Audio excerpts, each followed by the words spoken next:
అని తెలుసు, బతుకంటే బొమ్మల ఆట అని తెలుసు,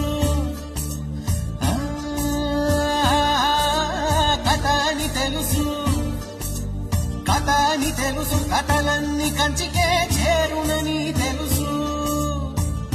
తెలుసు తెర తొలుగుతుందని, తెలుసు తెల్లారుతుందని, తెలుసు ఈ కట్టె పుట్టుకుమంటదని, తెలుసు ఈ మట్టి మట్టిలో కలిసిపోతదని, ఇన్ని తెలిసి ఇరకాటంలో పడిపోతావు ఎందుకని? మాయా